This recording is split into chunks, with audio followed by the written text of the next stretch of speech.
Greetings, Wonders. Greetings, Maggie. Would you please go to whom, to where, and to when you are directed? Would you please locate your facilitator, Maggie McGuffin Cadet, on June 3rd, 2006? Yes, we have you. We are gathered here at 8361 11th Line, RR number 2, Thornton, Ontario, to do a general session for the Direction of Humanity workshop group entitled Exploring Alternatives. Would you please begin? If consciousness were not based on fear, and it were not based on free choice, what would it be based on?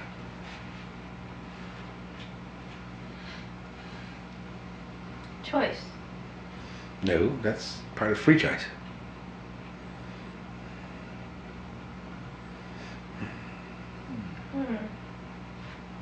Whatever you want it to be. That's free choice. Oh. I was going to say allowance, but that's really free That's free choice too. Would it be based on just who you are? Free choice? Is that a free choice? Hmm. Like your beingness? Yes, it's all part of free choice. Oh, it is? Oneness? Free choice? Love. Free choice?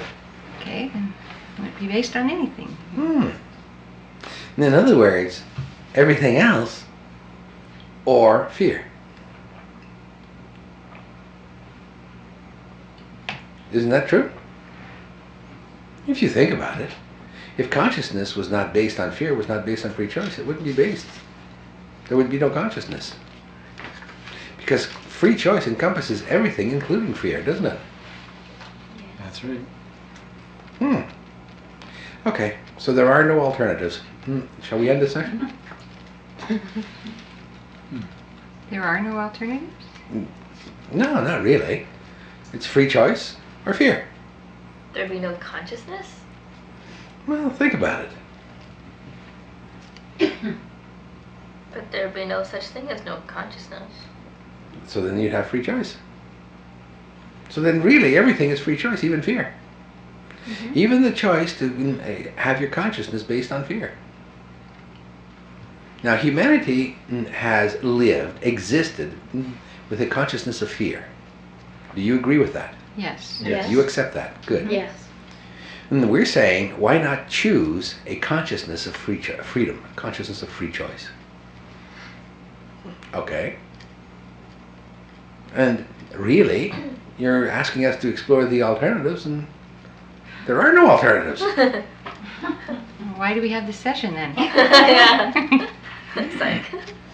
Free choice. Well, there's that. Yeah, we didn't make up the titles. Well. Or did we? But you are exploring it. Yes. Yes. Why would we have a section based on alternatives if there were no alternatives? To help you to realize that there are no alternatives. Right. So everything's either free choice or fear. No, everything is free choice. Oh, even fear is free choice. Yes. So everything already is free choice. We just choose to concentrate mostly on fear. Now you've got it. So it's still a choice then. Yes, But we've just pretended that it's not. exactly. Mm-hmm. So would it be that difficult to shift your consciousness then from the consciousness of fear to a consciousness of free choice? Oh, because the consciousness of fear, it is a consciousness of free choice. There you go. There's not a shift. There is a shift. It's like you just opened your eye or something. Ah, Kind of thing. it's like you finally, a light bulb went on and you said, oh, I've been doing this all along anyways. Well, what I mean, it's not really a shift from consciousness of fear to consciousness of free choice. It's just a perception. Yes, it is a shift. But you see, you think shift is either a sideways movement, an upwards or downwards movement. Oh. You never looked at it as an expansion, Oh. did you? No, I haven't. So shift, in this case, a shift in consciousness, is an expansion in consciousness. And to have an expansion in consciousness, you have to think outside of the box. If the only box you've got is the box of fear, we're saying think outside of the box and you'll realize that everything outside of the box is free choice. As opposed to trying to go from the box of fear to the box of love. Do you see? Yeah. I do. Because I've always thought things were either or. Absolutely. But with this, it's that it's not that you lose whatever you were before. You're just more of it. Yes. Not more of what you were before, More of who you are. more of who you are. Yes. I actually understand what that means now. And why are you so surprised? For the longest time, I'd sit through workshops and you'd say that, and I'd just glaze over, and I was like, huh, don't get it. And this actually clicked for me right now. Good for you. How did it click for you? Like, what do you think was necessary for you to go through in order to achieve the click? I had to stop being in fear. Like I had to start choosing freely Hmm. and not being paralyzed in fear. So you had to begin somewhere, didn't you? I don't know where. But, But you started to give yourself a little more freedom every day, yes. trying to observe without judging, and in observing without judging, giving yourself a little more freedom. Yes. And in so doing, you came to understand what it meant when we said choose freely. Mhm. Do you see? Mhm. Now, as a result of that, you also understood what we mean by expansion. Mhm. So, if humanity was to really truly shift its consciousness, what must it begin to do? Observe. Yes. Without judgment. Yes. And in doing so, you're actually choosing freely when you do that. Yes. Now, based on that statement, is there any observation without judgment that's going on in humanity presently? I don't think so. Be careful what you think. Seems like we always judge everything. But is that truly judging everything or judging the observation? Babies? No. No. Take a look at your media, the world's a bit intent on connecting with itself through media. Is there any form of media that is in effect an observation? I think some of it is. Like reporting from certain areas of unrest or war zones or something. I think a lot of that, they're just... So, certain news reporting. Yes, What else? Well, anything that's purely visual but no sound. Pictures. Yeah, like pictures, or no commentary, should I say? Be careful what you say, because even visuals can be altered. Well, that's true. Yeah. Oh, yeah. So what we're suggesting here is that if you take a look at your humanity as a whole, that you've established methodology or modes of communication to communicate with each other, and the mode of communication is an observation, isn't it? What you communicate is the judgment, but the methodology or the mode of communication is observation, isn't it? Like newsprint or internet or whatever. Yes, Radio, internet, TV. newsprint, visual images, movies, television. Okay. The mode is observation, isn't it? Mm-hmm. What you say, that's judgment. So you do have, as a human race, begun a process of observation that has begun within yourselves. But the newsprint and internet, it's usually fraught with We're not judgment. saying that what's being said is not judgment. But what you're doing is oftentimes, is as a race, is you judge the media, the mode, and try to limit it for what's being said using those as tools. Do you think? Observation is, without judgment, is a tool, isn't it? True? Mm-hmm. So if you think of observation without judgment as a tool, what would provide you observation without judgment in the human race, in humanity? methodologies of communication. Mhm. True? The tools that you use. Yeah. Television, radio, internet, print. Do you think? Then the content, yes, that's judgment of that tool, isn't it? Mm. You use the tool to propagate a content full of judgment. Well, what happens is when the humanity starts to judge the tool, then you're judging the observation without judgment, aren't you?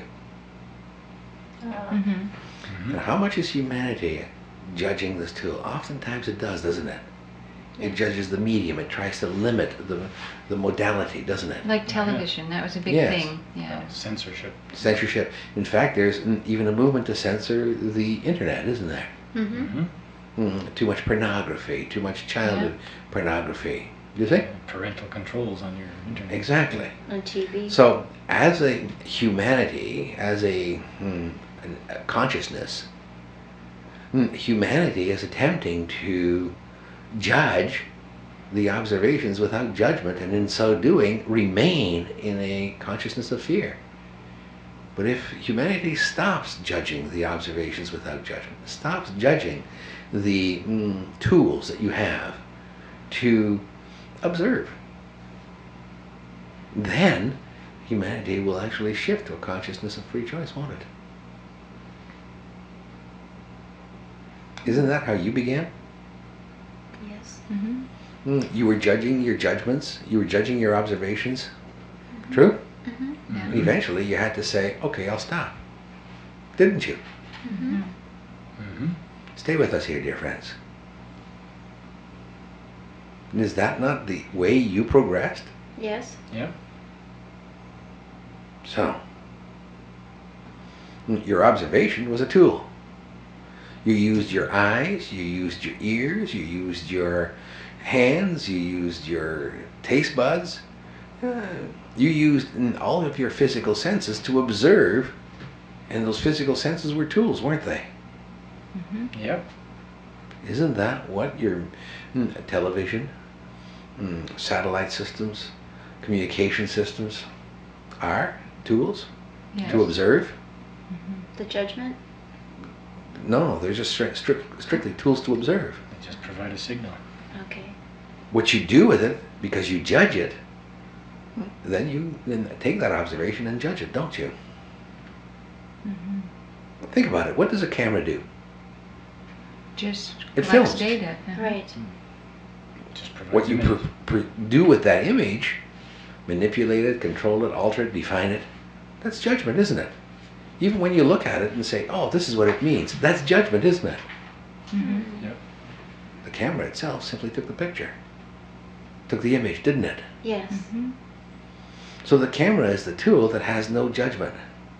There's the observation without judgment. So all of your media, all of your methodologies of communication you already have are the tools for observation without judgment.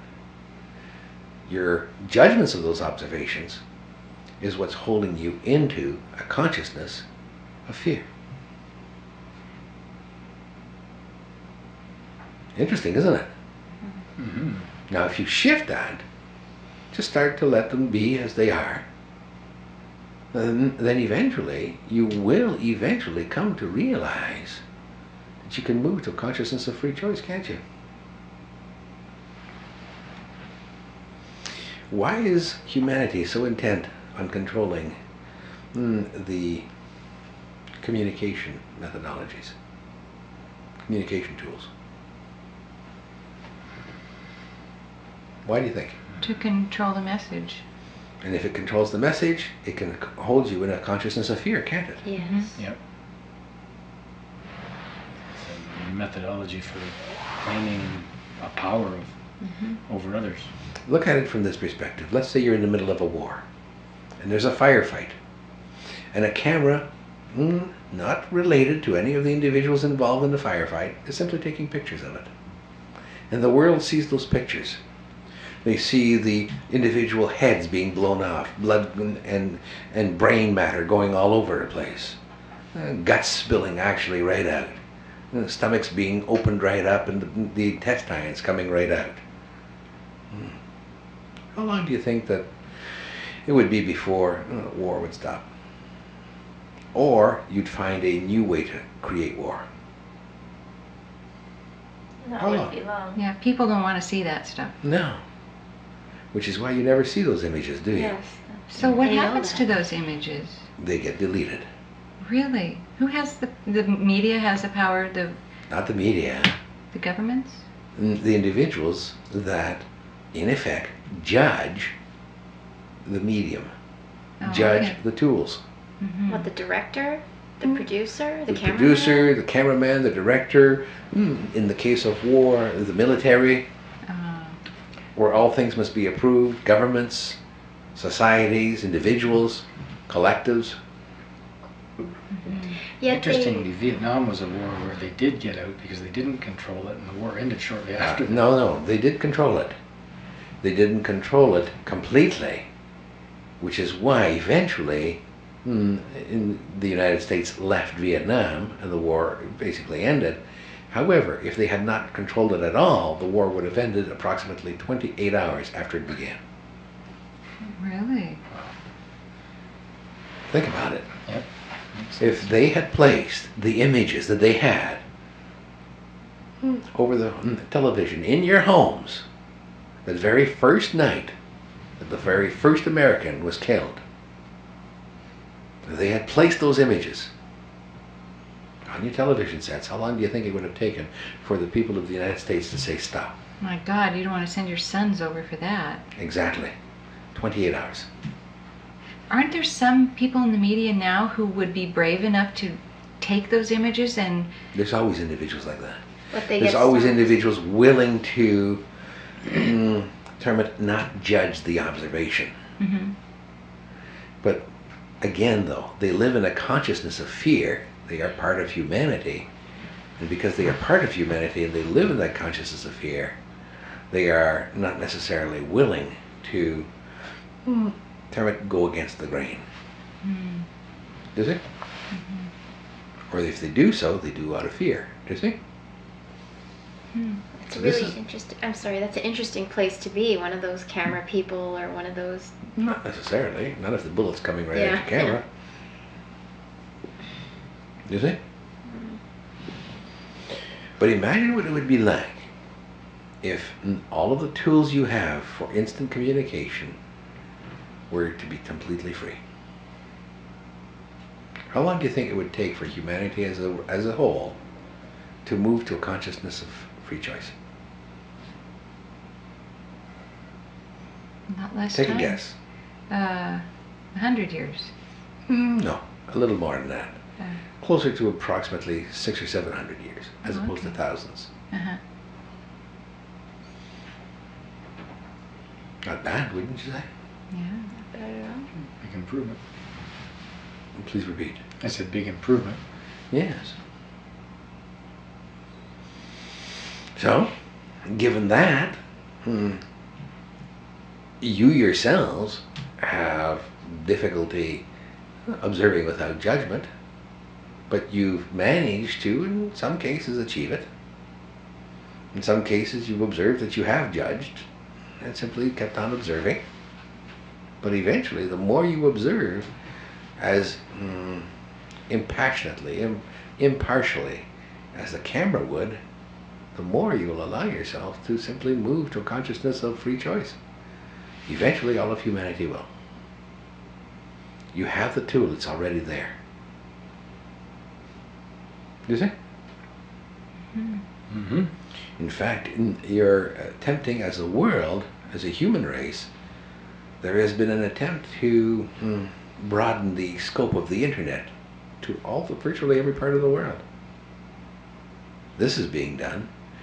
For some individuals would see it as a new way of controlling the world, and it can be used that way, for it is a tool.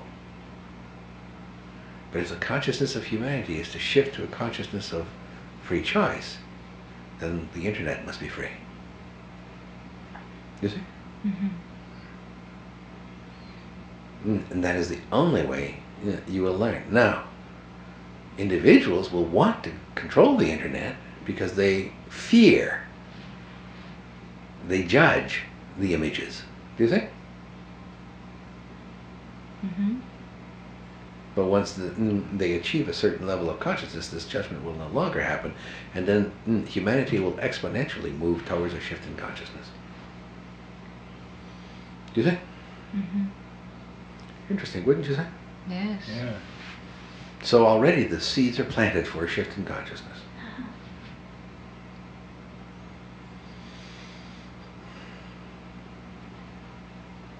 Now, what would you like to talk about?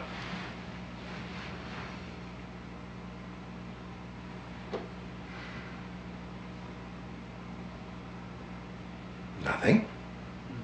Dear friends, have we blown you so much out of the water that you don't know whether to fly or swim? A little. Why? I never realized that the tools for communication provide the observation without judgment. That has such... Who knows what you could do with that? Everyone's always vilifying the media. Uh-huh. It seems lately. Yes. They tend to slant things one way or another, but that's not the actual tools. It's No. the people who are interpreting the images. Exactly. It's their triggers. It's the manipulations and the controls of the actual observation. In other words, it's the judgment of the observation without judgment, isn't it? So how do you find out in today's world? I always have difficulty with that, trying to determine what is the truth, without all this. If you have 10 people telling you, giving you a description of a bank robber, each one of them saw this person, you will get 10 versions of that person, won't you? Mm-hmm. Yeah. Where's the truth? It's all. Each one has their own truth, I guess. The truth lies in all 10. Okay. So get as much information as you can, and the truth. Find the commonality. Okay. If you've got 10 people giving you a description of a bank robber, and all 10 have said basically that the person is male, we assure you there is a high degree of probability that the person was male. Right. That would be truth. Do you think? Mm-hmm. Wait, what does it mean, though, in practical reality to have this tool for media, such as internet, and not use it with judgment? Like, what would that mean? Would it mean it would just be images on the internet? There'd be no Yes. content? No one would write anything? Like, No, you could write. You could do anything you want the way it is. After all, the internet is basically a verbal media, isn't it? Mm-hmm. verbal media? Yes. In other words, it's words being expressed either through images or through typing, or it's basically words, isn't it? Yeah, so if we use it as a tool, observation without judgment. Shut up. What did you just interpret that to be? To shut up. A direction. Uh-huh. Why? We were just made to put two words together and put them out to the world. So she judged it. Exactly. She judged it as a direction. Every word, every image that's on the internet is just that. It's your judgment of them that makes them right or wrong, good or bad. Oh, so the way the internet is with its content wouldn't change, it's just how I perceive it. Now you've got it. Oh, okay. Why would you want to change the content of the internet?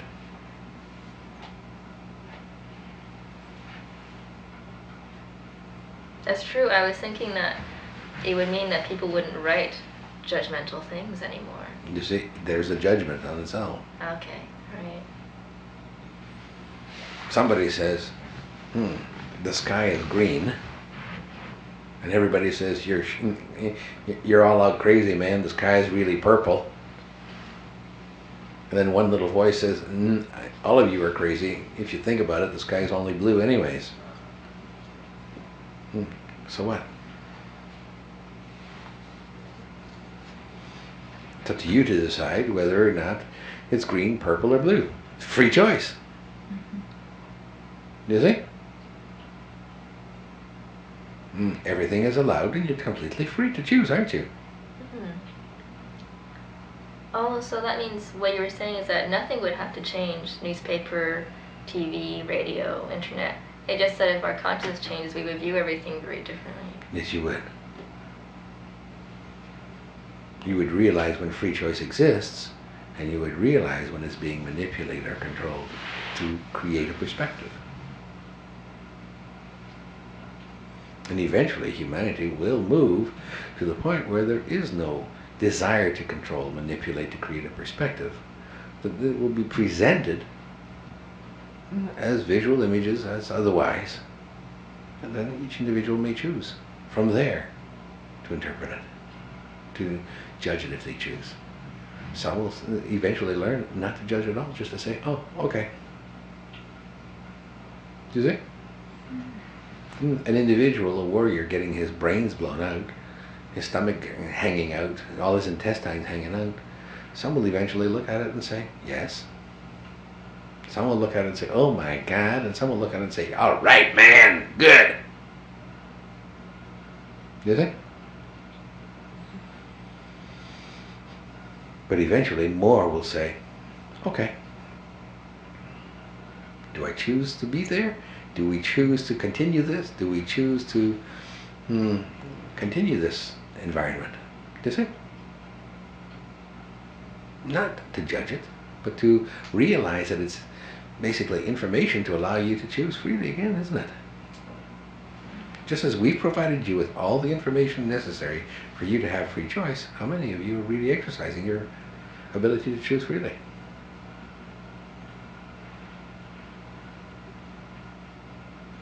In the last section, at the end of it, didn't we say to you to explore choosing freely? Mm-hmm. How many of you did? A little bit. What did you do? What was your exploration? I chose to rest. Good for you. So, in resting, was there any other choice made, or because there was a great deal of time between sessions, wasn't there? Yeah. Mm-hmm. So, in effect, you made one choice and that was it? Good for you. No. Well, I made several choices. I chose to eat, chose to rest, I chose to heal myself, recuperate. All of those things freely or out of fear? I feel I chose to rest because I just felt like it.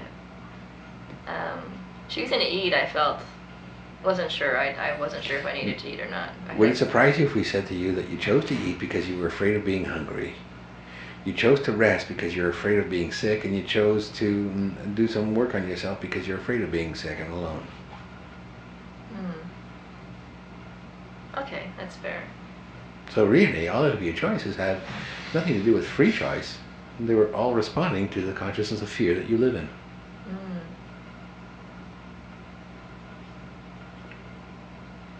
You see?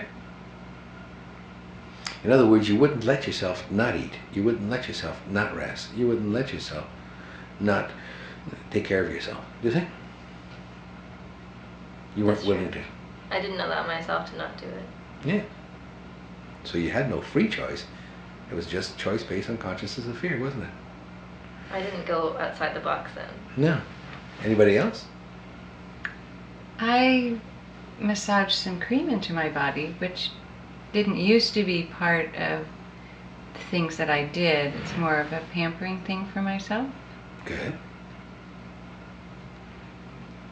But that was just one thing.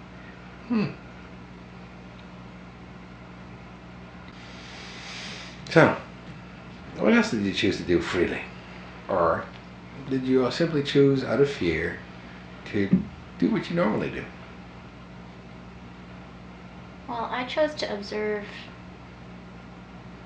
things that were triggering me, just to see what they were. Good. And I chose, I could feel myself being triggered and feeling afraid. And I chose to look at that and to look at why and to basically say, well, I don't want to keep doing that. So I stopped, and then I had sex with my husband. Good for you.